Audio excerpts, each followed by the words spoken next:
Good morning. I'd like to call the regularly scheduled meeting of the Board of Selectmen to order. It is Monday, March 18th, 2013. It's now 8:30. First order of business, item 1, is to approve the minutes of February 26th special meeting. Do I have a motion? So moved. Second. Any additions or corrections? Comments? None? I'll call the question. All those in favor? Aye. You? Tracy, I have to abstain. What was that? I wasn't there. Okay, 4 affirmative, 1 abstention. 1.2, approve the minutes of the March 2013 regular meeting. Do I have a motion? So moved. Second.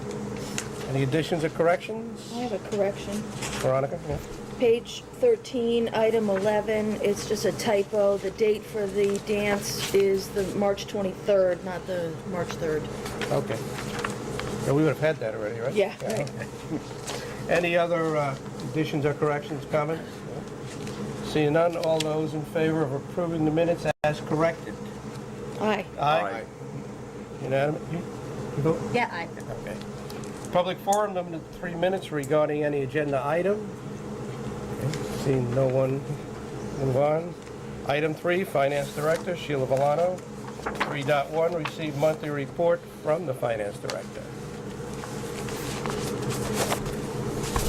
Morning, Sheila. Good morning. I think I'm okay with the glasses this morning. I brought an extra pair, just in case. Okay. I want to just pass out something for you to just take a look at, and then, because I don't make a copy, but it has to do with the snowstorm and the work that goes into it for trying to figure out how much we're going to get reimbursed from FEMA and how much we've expended. So just take a look at that, and then we'll talk about it in You a want to minute. start with revenue first? Yeah, we'll start with Okay. revenue, but just,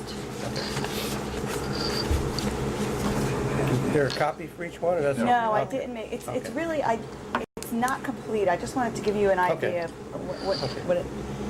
what's it all about. Okay, so for revenue, we've collected 96.96% of our budget at the end of February. Now that's compared to 97.42% last year. So this is a little bit down from last year. And it really has to do with tax collections. They are 97.86% as compared to 98.76% last year. So tax collections are down a little bit. I said last month that we needed to wait until the end of February to see where we were because current taxes are still due, are still current on February 1st. So a lot of the mortgage escrows are paid at that point. So now we see, and we're a little bit down. I'm still not that concerned about it at this point. It's still early. We have 5 more months to collect taxes. And the tax collector is also scheduling a tax sale for delinquent taxes. At this point, the list is a little over $200,000. The only thing is that I don't believe it's going to be held until August, July that's or right. August. So if it's August, we really can't accrue those taxes back. It'll go for next year. So we're just going to have to keep an eye on the revenue side and make corresponding controls on the expense side so we don't overexpend if we happen to be short. In the end, she does collect everything and with interest. So there's very little that's ever written off as far as real estate. The other departments actually look fairly strong except for interest income again, which is low. It's better than it was last year, 49% versus 32% last year, but it's still under where it should be at this point in the year, which is 66.6%. Any questions on revenue?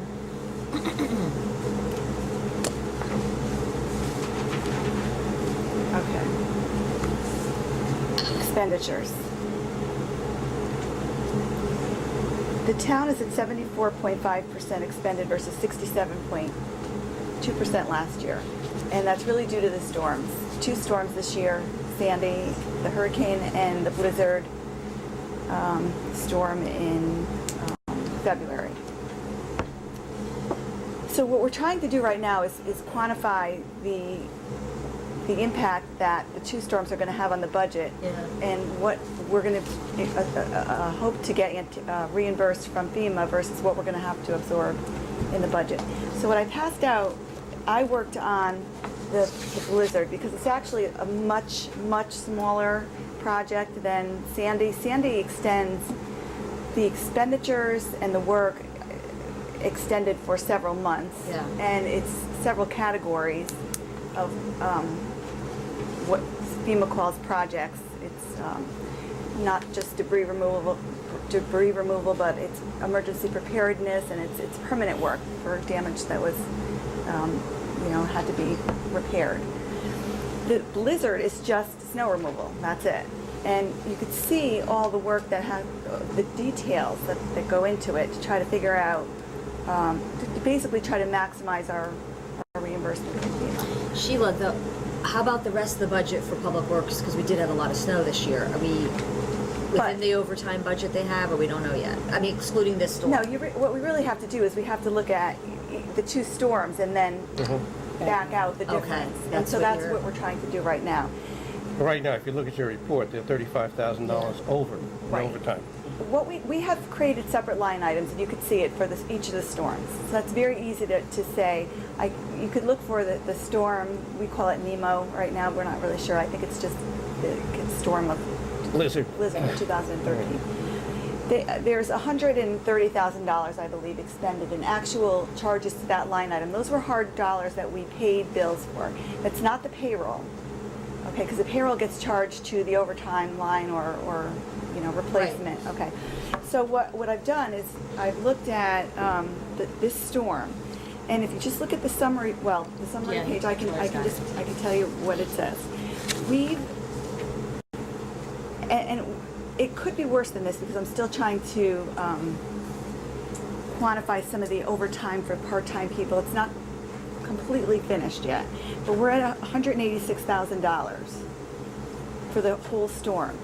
And if right now they're only going to reimburse us for 48 hours, the best 48 hours. So I figured out that we have about $89,000 in hard dollar costs. Plus we can add equipment and fringe benefits to that, which brings us up to $130,000 base that they pay 75% on, which is $97,000. Okay.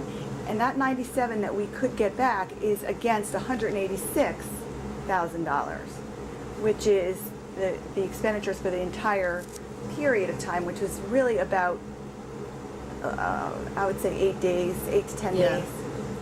So if they only reimburse us for 75% of the 48-hour period, we're at a loss of $88,000, and that's basically in Public Works. So this is something we haven't seen before with the other storms. We were able to get back. Now, if they do the entire, right now the state has asked for a presidential declaration, which would maybe give us back 75% of all our expenditures.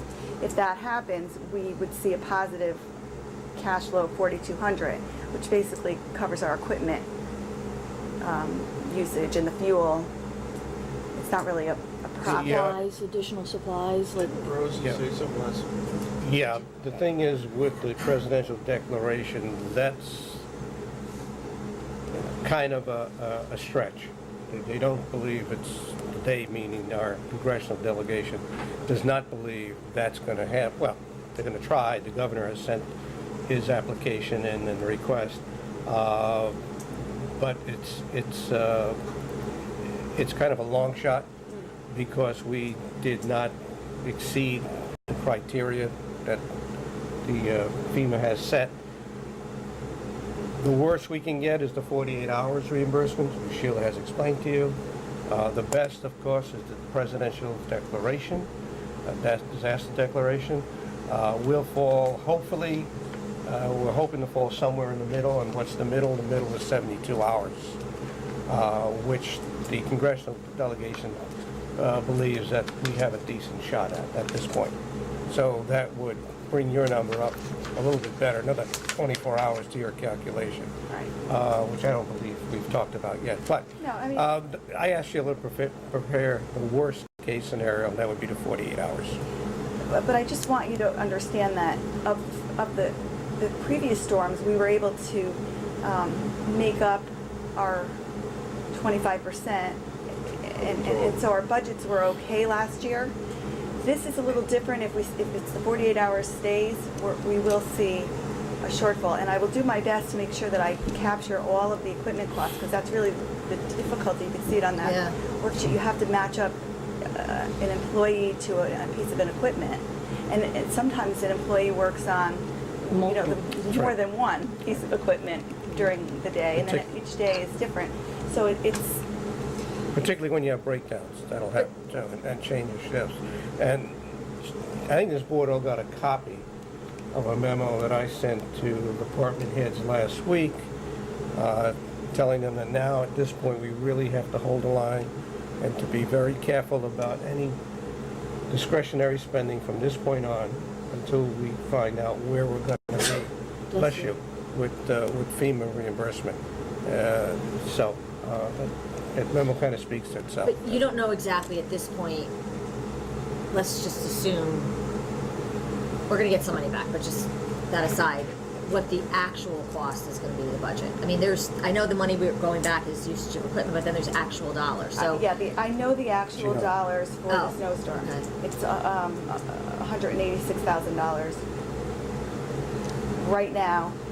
There may be a few dollars added to that for some part-time employees that I'm not quite sure if they worked on the storm or not. I need to check with Park and Rec, for example. Okay. I'm not quite sure based on the timesheets if they were called in and it's storm related. It's sometimes difficult when you see the Yeah. timesheets whether you don't know if the person actually worked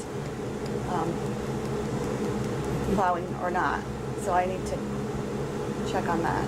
But it's between 186 and 200,000 because I believe we have all the bills in now for the subcontractors. And that's over $100,000 just on itself. Yeah, okay.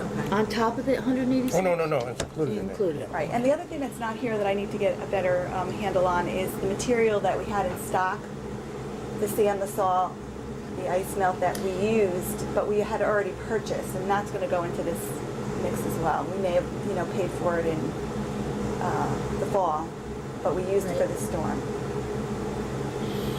Okay. I'm just trying to understand where's our net loss gonna be. Like we purchase sand and then you don't use it all. I mean, I know that's gonna take some time to figure all that out, what the ultimate budget impact.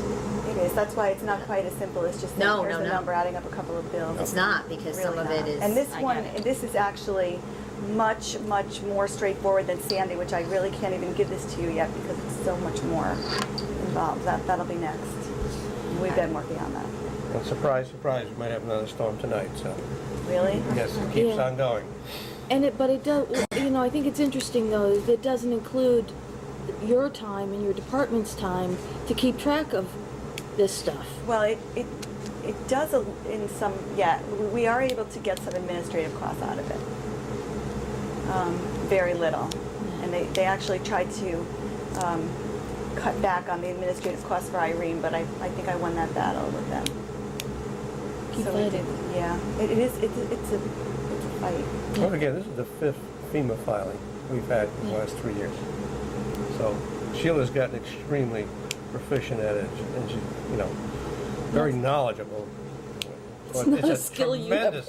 tremendous amount of work. It You seems can't that believe the amount of work. Well, this is what I want to show you, this amount of work, and this is a little project in terms of the other ones. And the FEMA, they hire subcontractors because they never know when there's going to be a disaster in a certain area. So the rules seem to change from, subcontractor to subcontractor. But I think that that's true, because you just don't know the nature of the Right. storm that you're gonna get, and every. Maybe they should just assign one to us, Yeah. give an office or something. We've had so many of these. Okay, anything else on expenses you want to show? I think you summed it up by saying that we've asked all the department heads to hold the line because we're really not sure where we're gonna be this year. The departments generally always do a great job in managing their budgets. They do. so They do an excellent job of that. I don't see any areas other than the storms that are. And a couple of years ago, we've asked them to do the same thing, to take a critical look at their expenses that are coming, that down the road and their open encumbrances, which is open purchase orders, to take a look at that and see what they can cancel. And they did an excellent job then, and I'm sure they'll do one now. Okay. Yep. Quickly, we'll take just a look at medical benefits. I added, Bright spot. it is, and this report is getting very busy, so I may, when I have a free minute, try to fix this a little bit so it's a little more readable, but there's a new statistic, it's sort of at the top, under the expenditures. And, well, let me explain. We're projecting a $209,000 surplus right now. And you'll note that on the revenue side, if you look at from February down, the number for town and Board of Ed has been reduced. The Board of Ed has cut back on their contribution because the number of contracts that they have dropped. And therefore, our claims in general are dropping because there's less contracts. So if you go to the very bottom, the average monthly claim right now is a minus 0.55% less than last year. And that's really because there are less contracts. So my new statistic, going back up to the top, the number of contracts that we have right now are 635 versus last year at the same time 686. So if you divide that number into the claims, which is the $11 million above it, you get an average cost per contract. And if you look at the average cost per contract, you can see that that's increased by 7.44%. And that's more realistic in terms of, just so you understand that medical costs are rising and it's still an issue that we have to deal with. Overall, in terms of the budget, our claims are less than last year. It doesn't mean that medical costs are going down or we have less claims. It just means overall there are less contracts. And I just want to bring that to your attention. The fund is doing fine. We're still projecting a surplus on a budgetary basis. Everything looks great. So we're in very good shape with this fund. But I'd just like to bring out all sides of the story. Well, yeah, I don't know if we're ever going to be able to prove that, but I wonder if the people that opt out are the people who had anticipated very low medical costs. Well, that's what That's a good our possibility. Human Yeah. Resources Director has that theory. Yeah. Those are people that were probably using their spouse's Right. insurance anyway. I'm not sure I agree with that, but Well- it's definitely a point to be debated. Yeah, I said, I'm not sure we can prove it. Yeah. That's the problem, because you don't know what the medical costs of the people are that opted out. But Anything else? I am all set. Account capital expenditures, you'll have that later for us? Yeah, I'm Okay. sorry, the capital, I thought it was in the packet and it's not, so. Okay, any questions on the finance? Okay, you want to pass that report? back? All right, 3.2. I didn't, I'm moving back to what you're. Discuss and take possible action on bonding resolutions as prepared by bond counsel. In addition, send the various school improvements projects and town capital projects proposed for bonding to Planning and Zoning Commission for mandatory referral pursuant to Section 8-24 of the Connecticut General Statutes. Okay? Sheila, you want to go through that? What you see before us, we have the resolution and the questions.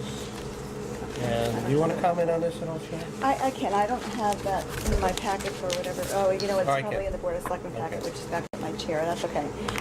These are the 5 resolutions that will go for the voters at referendum for the capital projects that were recommended by both your board and the Board of Education and Board of Finance.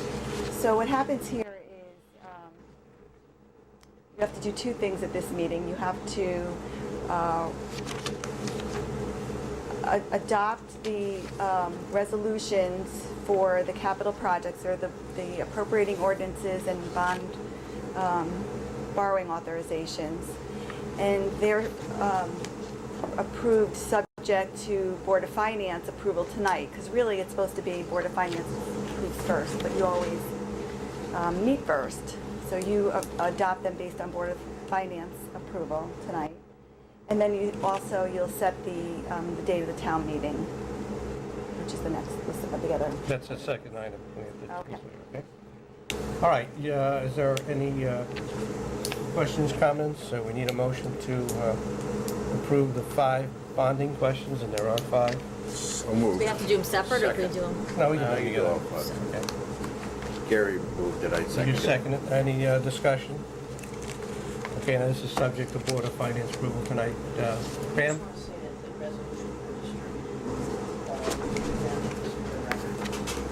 Oh, yeah, if we didn't, I would have heard about it. So, okay, all right. I just the minutes.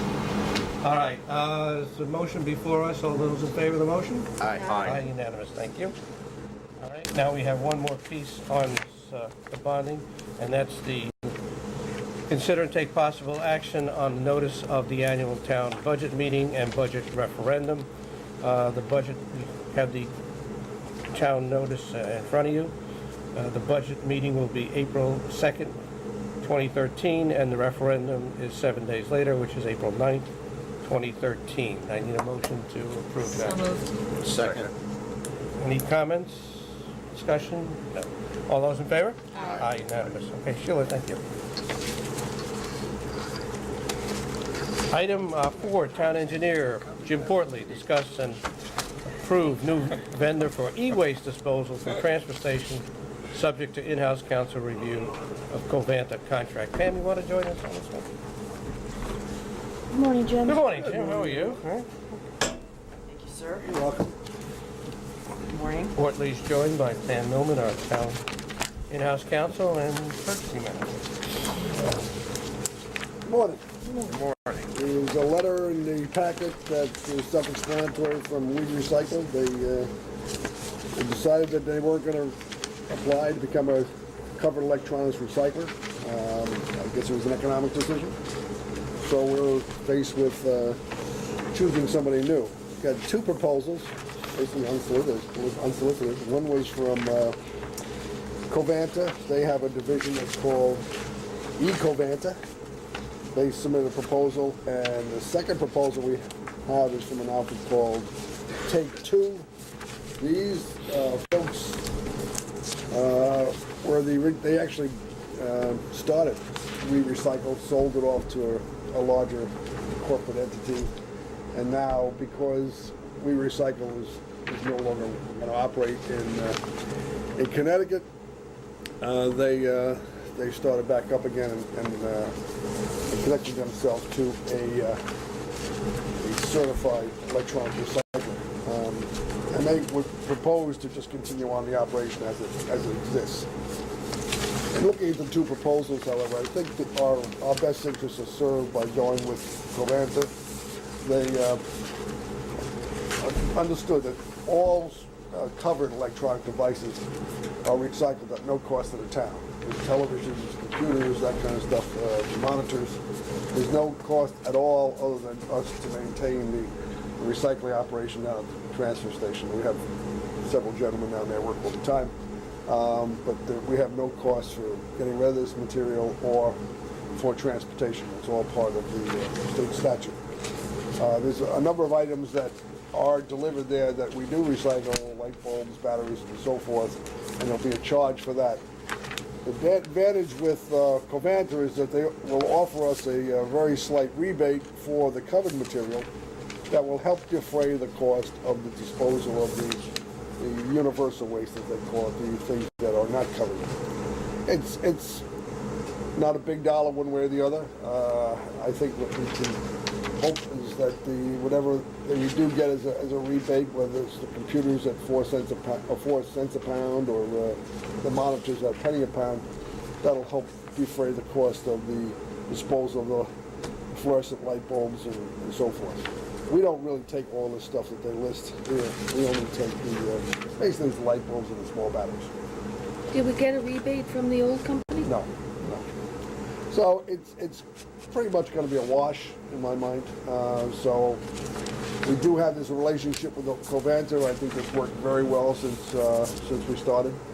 And my recommendation that the Board of Selectmen approve Covanta as a e-waste contractor subject to the approval of the contract by town council. I mean, it's going to be a contract that's going to be written up, and you're going to have to spell that all out. But I think that's the way to Add, go. Sheila?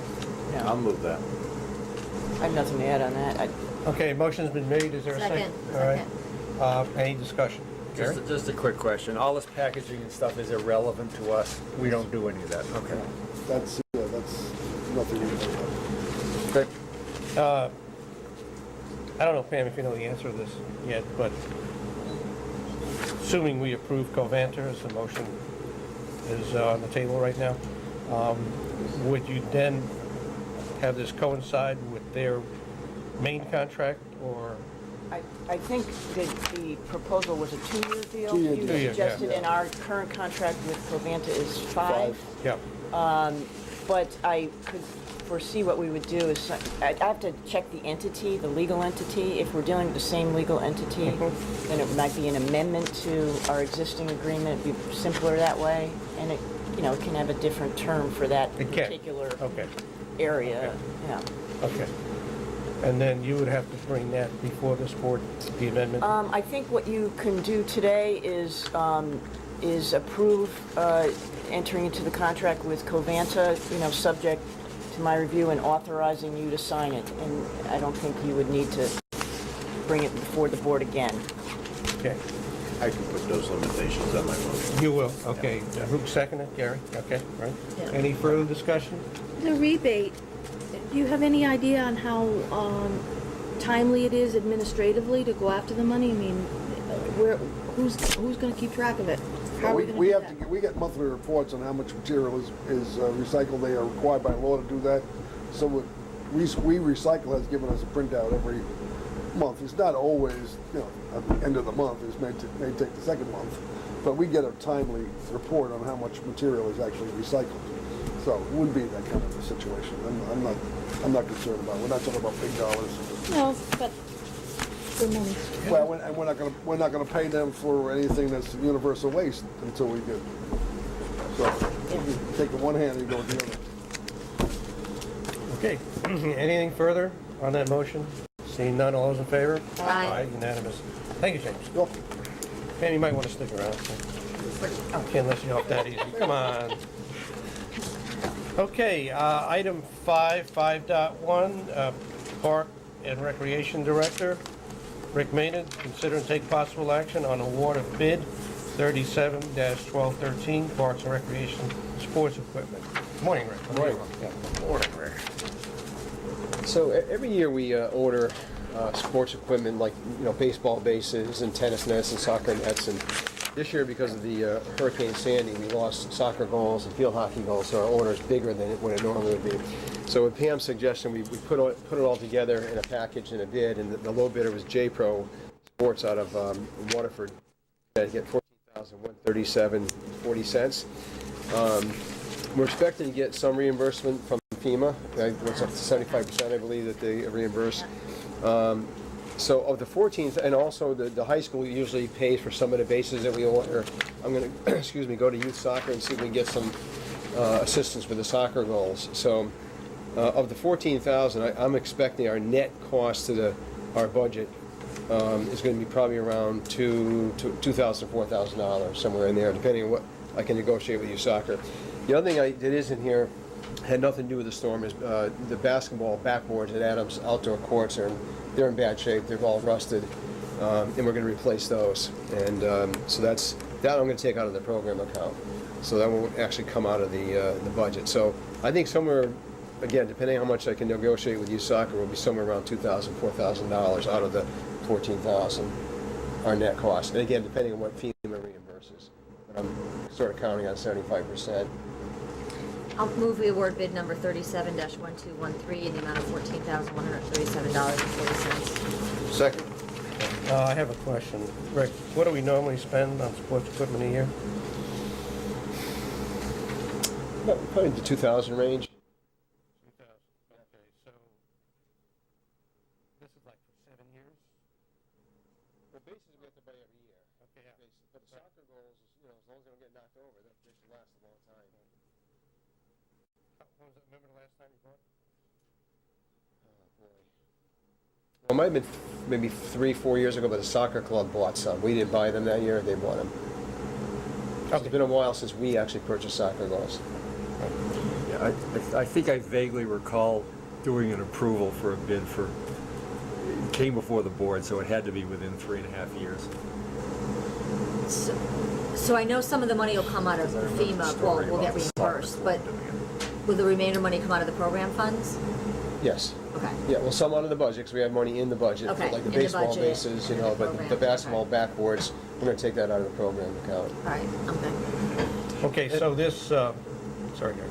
This bid is basically to give you authority to go into an agreement with J-Pro, but the funding comes from several sources. Okay, Yeah, okay. And the quality is, that's good.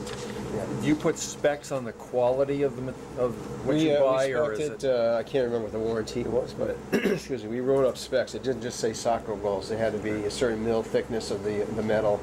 You know, we said, 2x4, construct, whatever. I can't remember what all the specs were. We had it spec'd out. And the basketball backboards for Adams are gonna be an aluminum, a perforated aluminum, because we have a problem with rust on those backboards. And I mentor a young man at Adams School, and we're out playing basketball, and that's the fact I'm out there, I'm seeing how bad these backboards are. They're just really rusted. And obviously, this is just for the equipment, not the installation. Correct. Your guys will do the installation. Okay. Yeah, we can put the soccer goals together. We'll seek help from Public Works to get the backboards up, but we can do that. So it's all in-house? Correct. Okay. Any further discussion on the motion? These aren't guaranteed against hurricanes, so. Haven't got that one yet, but I think it's important to note, though, that the second bidder was only off, the difference was a couple $100, so I mean, Yeah, the pricing right, is right right. in line. yeah. And the other 3 were disqualified Right. because they didn't give a complete bid. Correct. Correct. Okay, anything further? All those in favor of the motion? Aye. Thank you, unanimous. Thank you, Rick. Thank Thank you. you, Pam.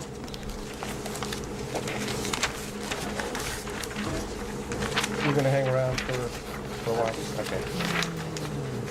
Item 6, Guilford High School Building Committee, Mr. Robert Jacobs, discuss and take possible action on award of bid RFQ, RFP 7-1213 Code Compliance Review Service for Guilford High School. Rick? Mr. Jacobs is up. Could you let him come up, please? Sorry. You had your turn. We can call you back if you want to. Morning, Bob. Morning. How you doing? Good. Welcome. Thank you. It's fun to be here and watch you guys. My first visit to your esteemed work. At a regularly scheduled meeting of the Guilford High School Building Committee, we moved and passed a motion to recommend Piers Associates of Weathersfield, Connecticut, to provide third-party code compliance review services for the Guilford High School. It's based on an individual quantitative assessment of each code compliance review's consultant's qualifications based on 10 evaluation criteria established in the RFQ and the RFP posted for the service, and comparative review of the fee proposals. We entered into this process twice. It's the first time we've had to go back out, which has delayed it, but not significantly. At this point, we received 3 proposals. Of those 3, there was a clear forerunner among them. The price range indicated that one of them was a one-man operation, and our impression was that he had no idea what he was getting himself into, that there's no way he could have done the work for what he was quoting. And the third was extremely high, far above what we were been looking for, and based on the other qualifications was not the lead contender either. So we came to a decision to recommend that you enter into negotiations with Piers. However, this is a slightly more unusual contract negotiation. There is a 99% likelihood that we will need their services. But this is a code compliance review that does not start until we hear back from the Board of School Facilities up in Hartford. It is their responsibility to do this work. However, by whether it's law or mandate or their own requirements, which I haven't been able to figure out, they must do it within 30 days or give us permission to go locally. And they have to tell us whether they can do it within 30 days or not when they accept our submission.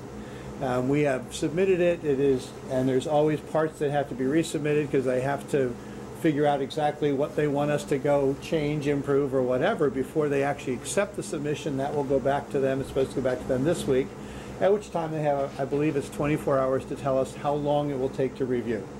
Once they tell us that, if it exceeds the 30 days significantly, then we have the right, and our proposal based on schedule and the conflict between schedule and cost is that we would enter into that negotiation. With peers. With peers, and that they would perform this. But even that is subject to our own township personnel. We have the right, the fire marshal and the building code inspector, all of those can do this work themselves. But a building of this size, and the discussions we've had with them so far, is they've said this is, I don't want to say it's out of their league, it's not, but in terms of the time available and what it would take far longer for them to be able to do it than even if we waited for the Bureau school facility. So we're making the recommendation that you enter into contract negotiations with them with under the assumption that there's about a 99% likelihood that we will need to move in this route in order to keep anywhere near on schedule with the building. Great. Is there a motion? I'll move it. Second. Any discussion on the motion? All those in favor? Aye. Thank you, Rob. You're welcome. Thank you. Are we just a question, dealing with the state, if they do it, do they slow the process down? I mean, does this get it done faster than if the state does it? When they tell us, when they accept our submission, they have to tell us how 30 long days. it will take. And if they tell us it's 31 days, not 30, we're not going to go out and spend $50,000 to save a day. Right. But they have to tell us how long it will be. Okay. Piers has guaranteed that it will be done within that 30 days. In fact, they've put in their proposal it will be done faster than that once we get all the paperwork to them. I guess the second question is, if the state says 31 days, will they actually Yes, meet that? then they must meet it. Then they absolutely must meet it. And which Okay. means they don't say there, Okay, they don't okay. arbitrarily say that. So they're good at meeting their Yes, deadlines yes. if they commit to it? Yeah, when Okay. whatever date they commit to, whether it's 30, 45, 90. Okay. But right now, they're committing to 60 to 90 days to Okay. everybody, so. Thank you. Item 7, the Land Acquisition Commission, Steve Goldschmidt, Kevin McGee. 7.1, receive recommendations of potential change to Land Acquisition Commission ordinance to include disposition of town property. I've spoken, morning, Joe. I've spoken to our town council about this, and before we go ahead and charge her with writing an amendment to the ordinance or changing it, I felt this board should at least have a consensus if we want to go ahead. It's something we want to do, or not. So I asked these two gentlemen to make a presentation to us this morning. I'm Steve Goldschmidt, Chairman of the Land Acquisition Commission.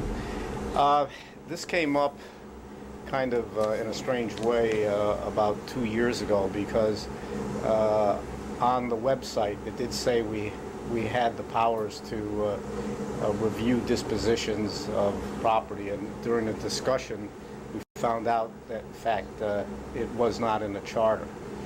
The reason it came up is that given the broad representation we have on our commission, we've got folks from the Conservation Commission, Planning and Zoning, Wetlands, Inlands, Economic Development, Parks Rec, Shellfish Commission, Water Pollution, Board of Education, Scenic Roadways, Agriculture Commission.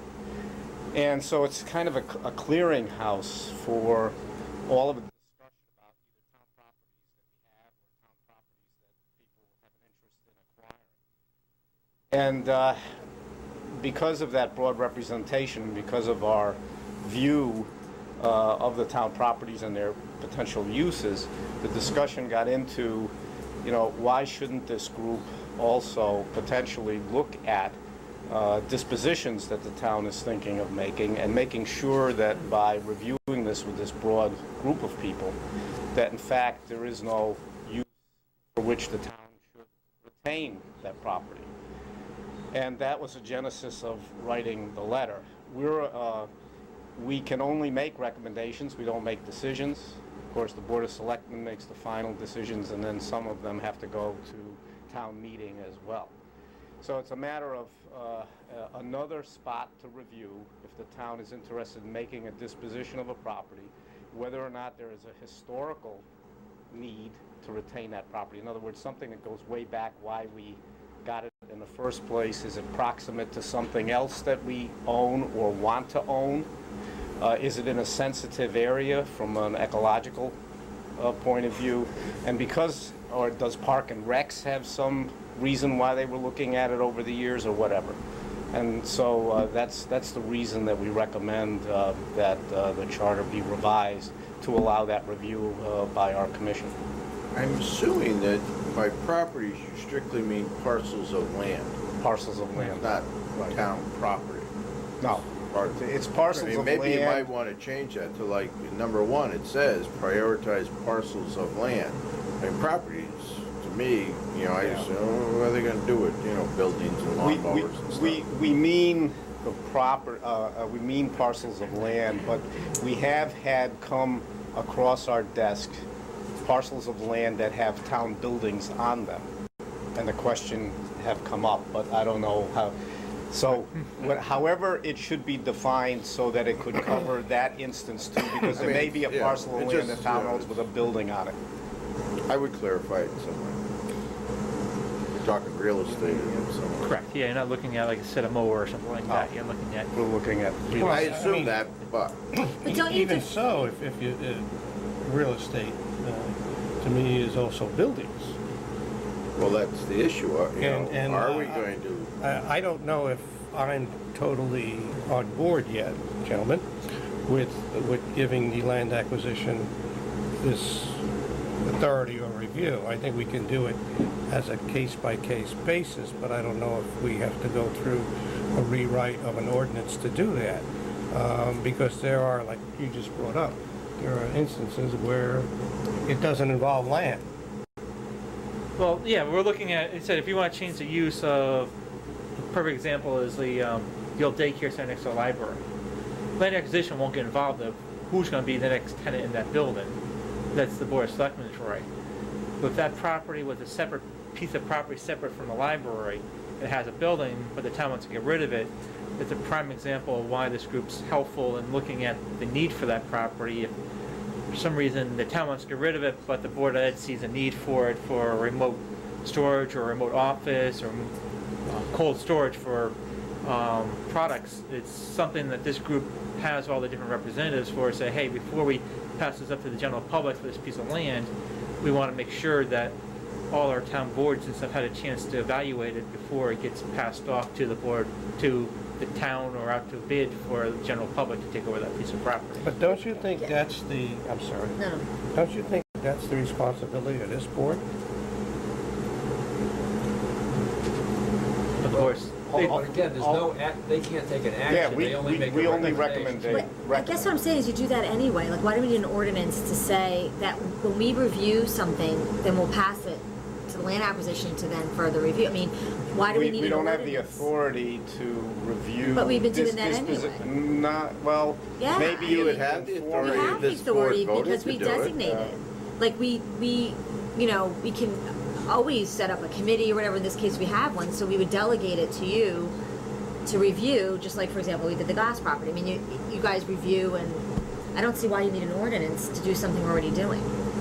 Helps clarify it, because it's like sort of the membership changes and somebody really looks down at the wording, the language, they can say, we don't have to pass it to you, we'll just send it to the voters. And then you're looking back at it in the future saying, well, we could have used that piece of property and it got sent out to the voters, so it's nice having that. I mean, the board makes, I mean, you look at the property and say, okay, we want to put out the bid, we don't think we need it. At that next step, I mean, you can do whatever internal reviews you want of the property, And then once you get ready to put it out to the voters to auction it off, I think You're not it's proper. delegating any authority to us to actually do anything. I mean, it's a matter of review and recommend, and we just thought that it was potentially helpful. And if the issue about real estate versus property is bothersome, since our charge is to look at real estate, it probably should be disposition of But the real other thing estate. too is I see you, Kevin, and George bringing these things to our attention, that we need to review this to then delegate to the respective board. I just don't see the need to have an ordinance further. Other than the specifics in number 1 of open space, why wouldn't anything that you were talking about come under number 1? I mean, review and prioritize parcels of land. You know, granted, number 1 goes on to talk about strictly open space, but number 1 gives you the authority that you are asking for. Review and prioritize parcels of land. That become available. That become Yeah, available. That's, These are, that's defined as, I think. Well, I know, but, you know, if we added, you know, available for disposal. And that's what we added the number 4 for. I mean, like I said, that could be turned around to analyze town parcels as to their present and future disposal. I mean, that's Well, like you It mentioned could, before. as was suggested, number 1 could have or for disposal added to it, and that would do it too, rather than a separate item.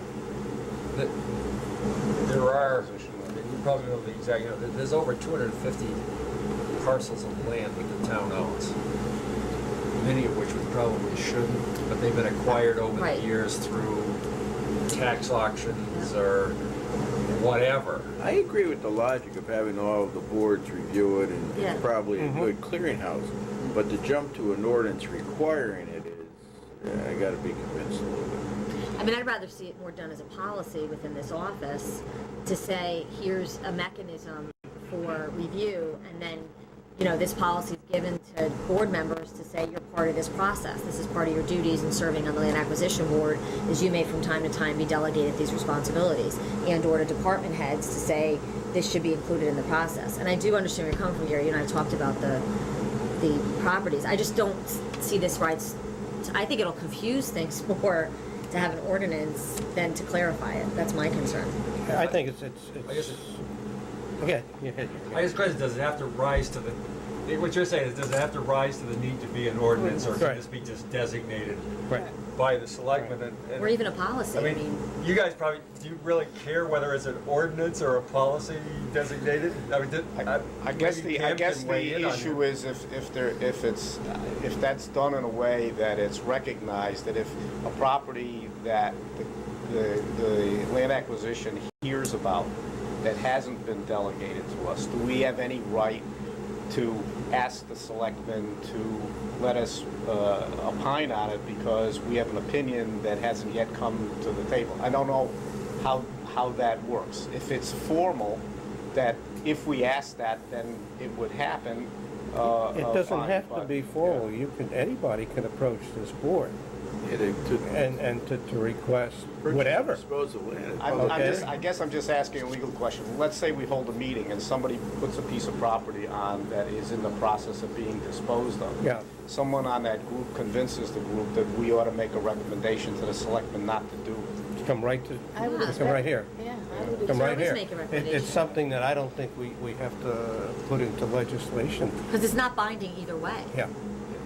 I think we're change. overcomplicating. I mean, your group does a tremendous job and service for this town in helping us acquire property, and I value that very much. But I think we should keep it as such, and then look to you for advice when a particular property comes up for discussion that we possibly should sell or dispose of. And it's not necessarily always land. You know, we have some options we're dealing with right now which are not land. I mean, a building, sure, sits on land, but the main thrust would be the building, which your commission really had nothing to do with acquire because you're looking for open space. So my point is that you have the right, and we probably will look for your advice in a lot of cases, but I don't see why we have to write that into legislation. I just want to clarify one statement there, Joe. The commission's not just looking at open space, it looks at all the classifications of land from Class A to Class C. A is open space, B park and rec, and C misspoke. is, Okay, well, yeah. is the agree with municipal you. properties with buildings on it. I We do agree with you. evaluate When those I say open properties. space, a piece of land, it's open, nothing there. That's what I'm talking about, okay? But isn't what we're talking about already covered in item number 3? Continually review the town's plan for open space and municipal land needs and recommend amendments where necessary in order to assure that the plan is current. So if you're reviewing everything, you might come across a parcel of land that needs to be disposed, and then you would make a recommendation back to this board. I think you're duplicating efforts by inserting option 4. I agree. I agree with Ron. Agree?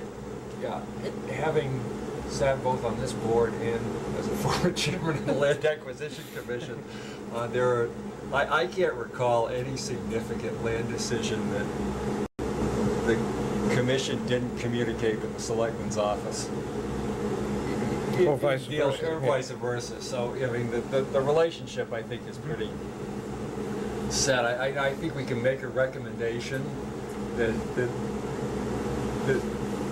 without an ordinance, that we deal with all I think you already have acquisitions that, right? and dispositions. If it's not clear, I think we ought to just make it clear that you should be dealing with all property issues in the town, and I think if continue the even way in we've been past continuing. practice, I think it's already, if there's some way to formalize it or something, fine, but not to the level of an ordinance. And then there's always the possibility when you open up an ordinance, you can open up to anything in that ordinance. So, If I were to go the ordinance route, then all 4 of these have to be rewritten in some way so that you have 4 different points. I mean, right now, they're just saying the same thing in 2 or 3 ways. But I guess the important thing is, to me, when you would put together a law, it's either to regulate behavior or to create something. You're already doing it, and it's already there. It wouldn't change anything that you're doing now or you're looking to do. Maybe there's been a miscommunication, but I mean, you can still act proactively. You don't have to just act reactively. We're still expecting you to act, which you do. I mean, you bring stuff to us all the time, Kevin. Right. And we're expecting you to continue to do that as the Land Acquisition Commission, as it might come from P&Z, as it might come from other boards as well. We don't need an ordinance to, in effect, say that you have this subjective review process. and there's nothing saying right now you couldn't present a piece of property to us. Like Gary said, there's some property that he questions why we even have, and I tend to agree with him. Right, I That mean- there's nothing stopping you from coming by and saying, we did acquire this property for whatever reason back when, but we feel that it would be in the town's best interest to dispose of it. Right, I mean, it's partly, Nothing wrong with that. like Steve said, it probably goes back to trying to clarify the ordinance and what the website says when somebody created The the website is easy. And we're also making sure that we're... Tracy, just clear delete that part of the Yeah, we're- website. It's taken care of. Just make sure we're Actually, I clarifying think the Done. website is been changed. Okay. And then, like I said, the other part is, like I said, it's just a reminder to the group that we are here with a group of people which have brought interest on different properties, and before stuff happens, we do work executive session so nothing gets out into the public, of providing input back to you on possible uses that the town may have for our property. If one ever comes up that the board needs to look at and give it feedback on to this board here.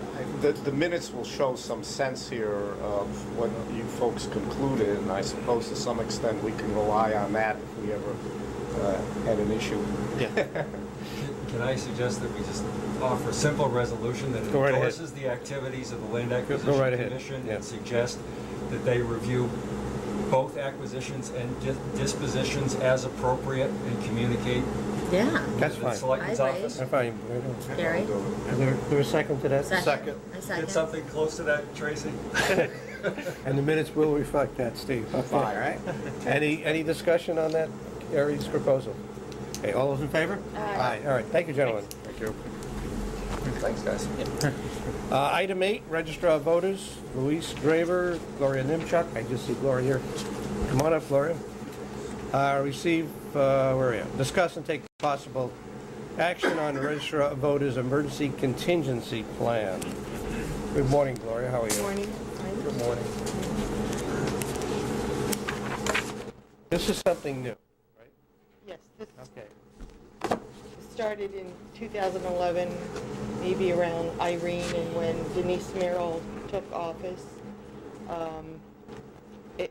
It's just to provide the Register of Voters in all the towns a backup in case no electricity to the polls, which happened to a lot of the towns in Irene or Sandy. We were all up and running throughout Connecticut for Sandy.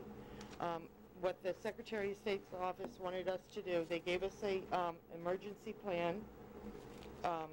We could have elected the state's plan, but what we did and what they did suggest that we go through each one, change the sections to accommodate our town, like every other town is doing. They gave us 6 months to do this from September. It's due the end of March. Each town body is to approve the plan we submit, and then we submit it to the Secretary of State's office. And what you have, the highlighted paragraphs are what we changed from the Secretary of State's original plan, which is just to put in like our 5 polling places. And we named them, if one was down and wasn't running, that polling place would go to the designated name of the one. Backup polling people, if they couldn't get to the polling place, how would they get there? And, we're hoping the police or fire could help us in that emergency. I see also that it covers enough ballots, which was an issue back Yes. in the last gubernatorial election, so I'm sure this is an outgrowth of that, too. Yes, but that's another issue that they have designated how we order, how many we order ballots we order. Do you still have to order one for every voter, or are they? It's an average of the last 4, like Okay. primaries, the last 4. Okay. So it's not like you're ordering one for everybody who can possibly vote. Right, but in some cases, the Secretary of State's office tells us to order 110%. They might come and tell us that. It also allows for copying of ballots. Yeah. That wasn't allowed before, correct? No, that was, and we do that. At the polling place, when they reach a minimum, like when they open a package of ballots and they go to the last 100, Yeah, they gotta they will call call for the more. registrar's office. And what the Secretary of State suggests is that each polling place has a copy machine, which, we can't always do. There's the school or the firehouse. But we keep close contact with all the polling places, and then we will run out the ballots. And those have to be hand counted. Now, where is I'm assuming the contingency plan is going to be kept in the registrar's office? Yes, this is our plan. We do have to submit it to the Secretary of State by the end of March. Actually, March 26th. I'll move we pass the plan. Second. And I see on our copies, Louise has signed off on this, so Yes. both of you are okay Yep, with it, yep, okay? yep. And I guess the town clerk has too, just pending Yes, and first selectman's signature. the town Okay. clerk did read this and approve it Okay. and has signed on the original. So when you have an election and you get moderators, you're required to have a backup moderator in case the current moderator, I guess, is unavailable? We now, and what they suggest, we now have someone that stays at home in case somebody is sick. They will cover whatever job. There's 2 of them. Moderators register voters at the polling place. And then say the moderator can't make the election, so your backup moderator is in place. And then, if I read this correctly, you're then required, or it's suggested that you have another moderator, a backup moderator. Yes, I don't know. The if redundancy is I amazing. don't know if we wanted to go that far. Yeah. But so far, we're trying to have 2 backup people. That's 2 for all 5 polling. Yeah. Okay. So it's at large, basically. Yeah, and we did that at the last election, and we did find 2 that would just come in. Okay, there's a motion on the table. Any further discussion? Seeing none, all Mitch those... was making a point. Just a point of order, I Yeah. guess. In section 27, you've got a phone number that's not filled in. Should that be filled in? Oh, is that? That's For the police and fire? Yeah, Yes, that's got to be okay. filled in, yeah. Yeah. I think we still have to call the fire and the Yeah. police to make sure we get the numbers right. Okay, I'll try this again. Any further discussion? Seeing none, all those in favor? Aye. Thank you. Thank you, Gloria. Good Okay, job. thank you. Town planner, George Kroll, discuss and take possible action to award task 3 of the Coastal Resilience Plan, RFP 4-1112, and authorize first selectman agreement. I guess somebody signed the agreement.